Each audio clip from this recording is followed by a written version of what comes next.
memberikan ada beberapa pertanyaan mengenai penelitian saya, di mana penelitian ini tentang skripsi ataupun di mana judulnya itu pendekatan orang tua dalam mengatasi keterlambatan sholat subuh anak. Nah, jadi di sini saya akan melontarkan ada beberapa pertanyaan, nanti Ibu jawab ya Bu. Kita mulai dari pertanyaan pertama. Bagaimana kebiasaan anak ibu dalam melaksanakan sholat subuh? Apakah ia sering tepat waktu atau cenderung terlambat? Lebih sering tepat waktu daripada terlambat.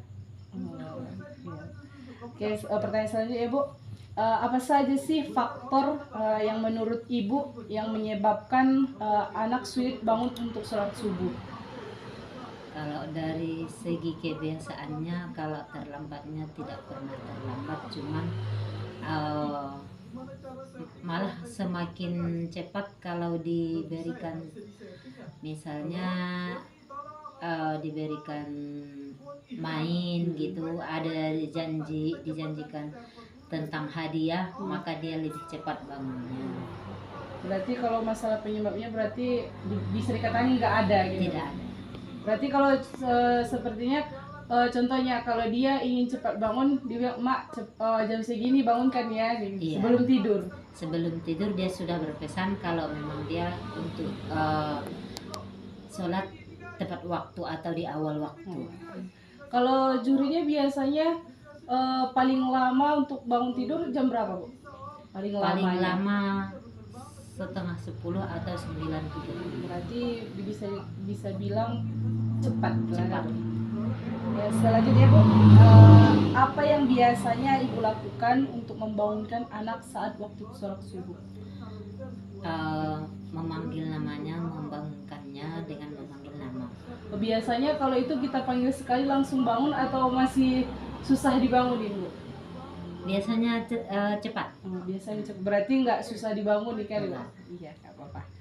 Selanjutnya Bu, apakah Ibu menggunakan yang namanya pendekatan tertentu seperti menasehati dia kalau bahwasanya kalau kita sholat tepat waktu, sholat subuhnya gini-gini gitu?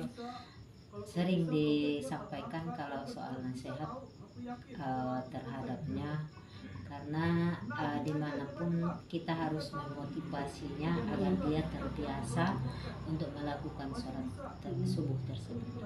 Kalau Ibu pernah ngasih motivasi gitu ke dia? Sering. Contohnya misalnya kalau kita itu orang yang selalu tepat melakukan sholat subuh, itu adalah orang yang insya Allah nanti hidupnya itu diawali dengan penuh keberkahan gitu. Iya Bu. Lanjut ya Bu pertanyaannya.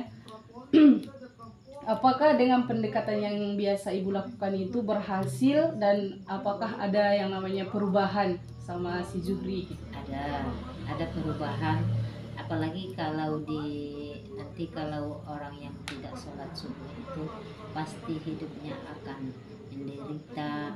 Dan kalau orang yang melakukan sholat subuh, apalagi seperti orang tua yang telah terdahulu, bisa akan membantu orang tua seperti itu. Iya Bu. Selanjutnya Bu, apakah Ibu pernah memberikan yang namanya hadiah ataupun pujian terhadap anak jika dia berhasil bangun sendiri tanpa kita bangunkan gitu? Kalau soal hadiah, seingat saya tidak pernah, cuma kalau pujian sering dilakukan. Ya.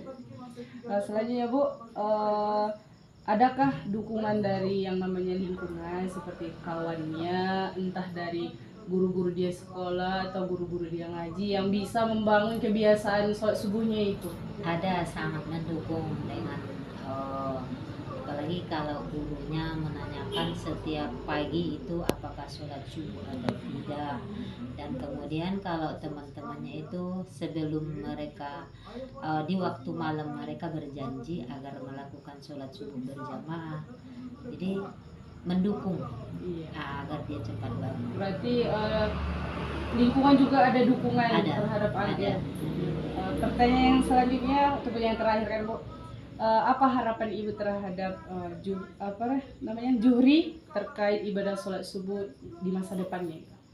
agar dia terbiasa untuk melakukan sholat subuh tersebut tanpa disuruh, tanpa ada yang memerintah, dan dimana orang yang selalu melakukan sholat subuh itu merupakan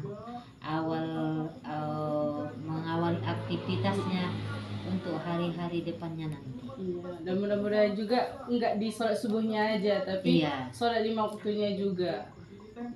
Mudah-mudahan sholatnya juga makin rajin, makin tepat waktu, pahalanya juga terus mengalir ya kan Bu. Mungkin sekian aja ya Bu pertanyaannya untuk Ibu. Mudah-mudahan sehat walafiat dan juga skripsi saya cepat selesai, penelitiannya juga selesai. Mungkin sekian ya Bu, terima kasih atas partisipasinya.